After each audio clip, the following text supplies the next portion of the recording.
distinguished guests on the dais, Dr. Gulati, Sanjeev Asthana, Neelkamal ji, Saurabh ji, and the participants in this conference who have come from across the country and overseas.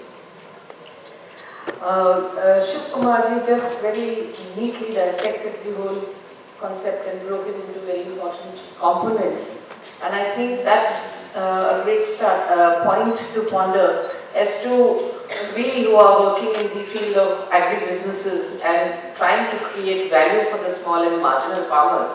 How is it that we can be responsible towards the environment and handle the challenges which the farmers anyways face?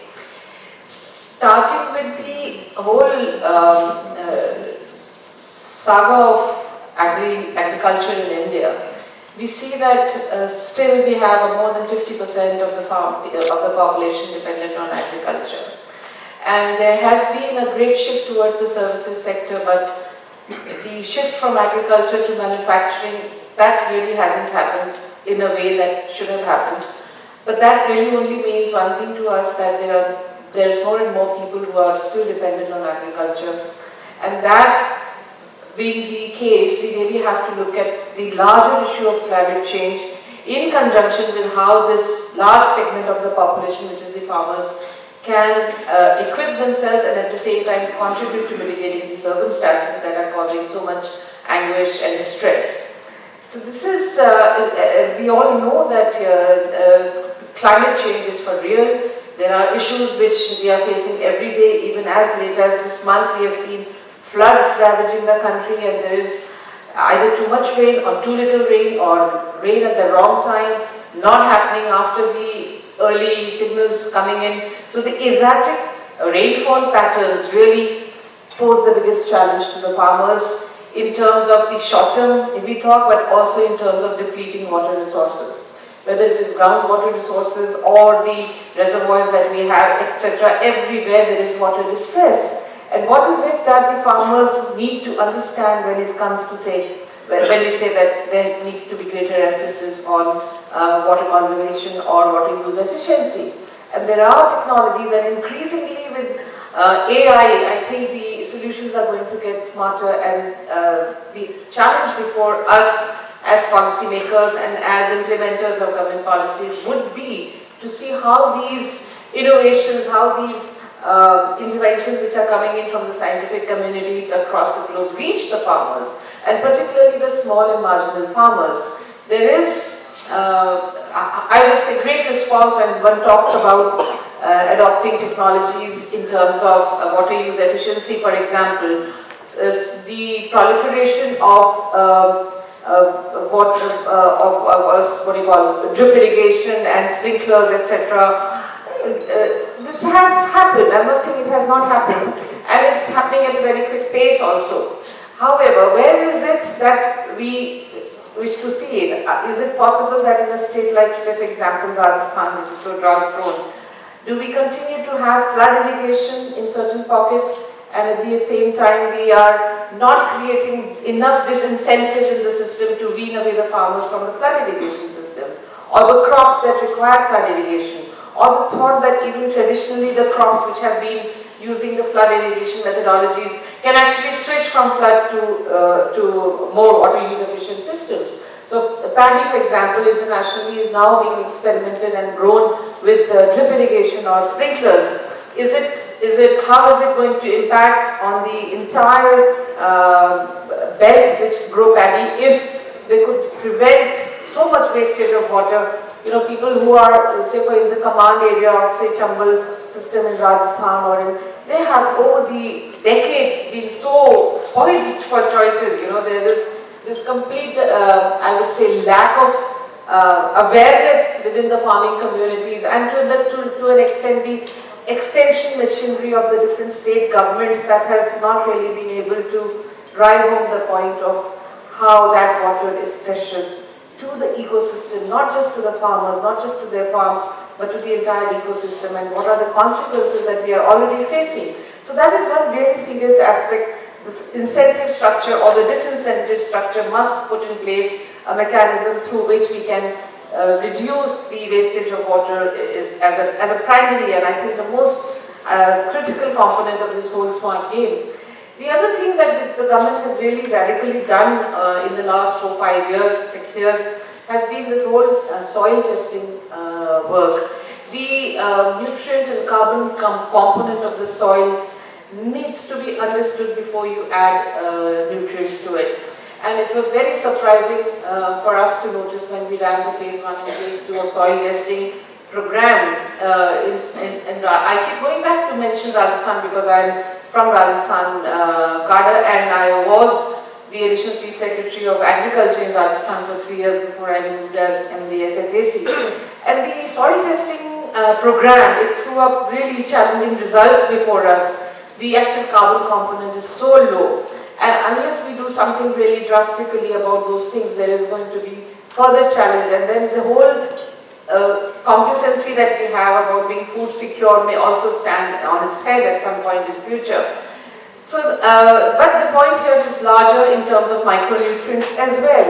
And farmers, the awareness has to not mindlessly dump nutrients into their fields, but to have that little critical information as to what is that is lacking in the field, what is it that the soil really needs. And the soil testing card really provides him with that data, that here is your diagnostic report and this is what you need to really put in terms of, mitigating the shortcomings or the imbalances that are there in the soil.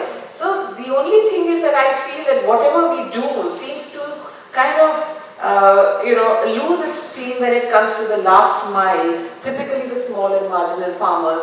And in SFAC we have a concern for the small and marginal farmers. And one of the tools that we have identified and the country has pushed ahead, which Honorable Minister also mentioned in his remarks, was the formation of FPOs or FPCs, if you may. And these are really nothing but aggregators. And Saurabh Kumarji, you also mentioned about how you would like to work with aggregated groups of farmers.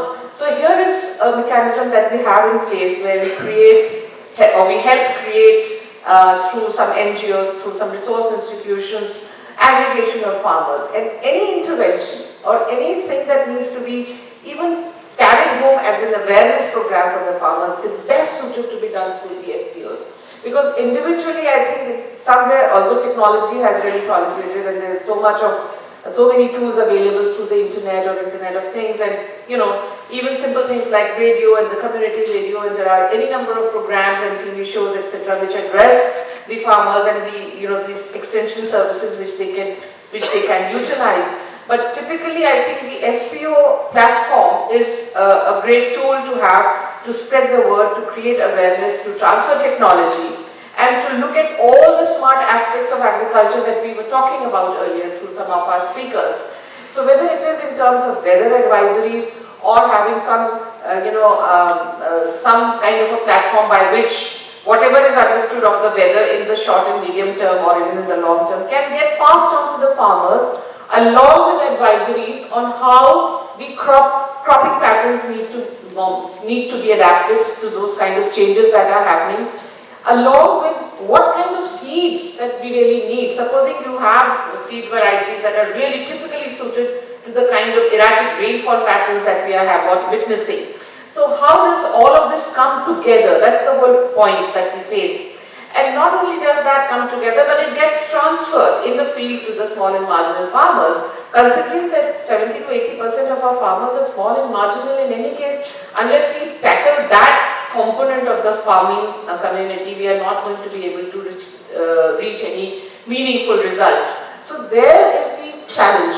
How to first create all these responses within the system with integration of all the challenges, whether it is in terms of weather or it is in terms of soil or it is in terms of water use efficiency or energy efficiency or market efficiency for that matter. Unless all of this comes together and gets passed on to the small and marginal farmers, the results will always remain skewed. So I think FPOs as a platform is a great way to push the smart message across to the farmers.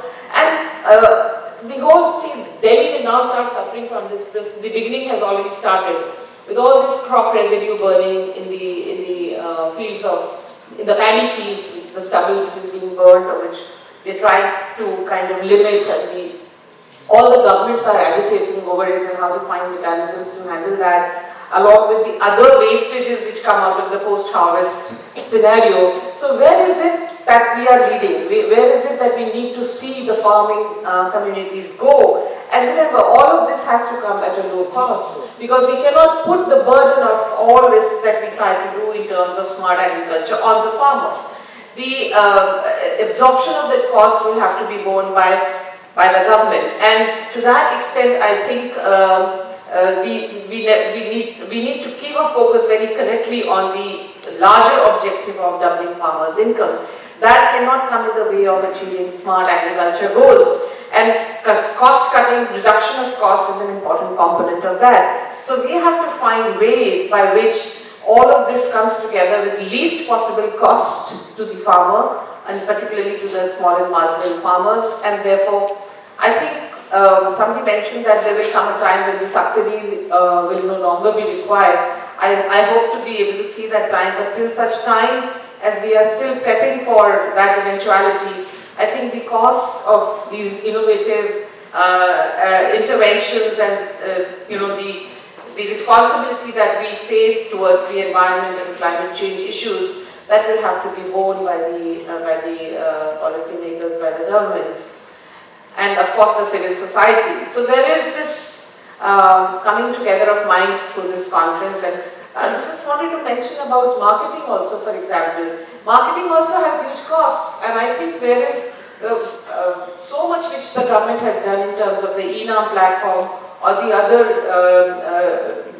amendments and modifications that have been brought about in the different APMC acts of the states. Some of the states are still struggling with those new model acts, etc. Custom Hiring Center, for example, how do you reduce carbon footprint and utilization of fossil fuels with fewer number of tractors or fewer number of implements out there in the field, blocked capital which could be employed elsewhere more gainfully. So these are all things which will need to be addressed, and I'm so very happy that NSFI has taken this lead and brought together experts from the different segments of this whole challenge, and they will be bringing out a paper at the end of it, I'm told.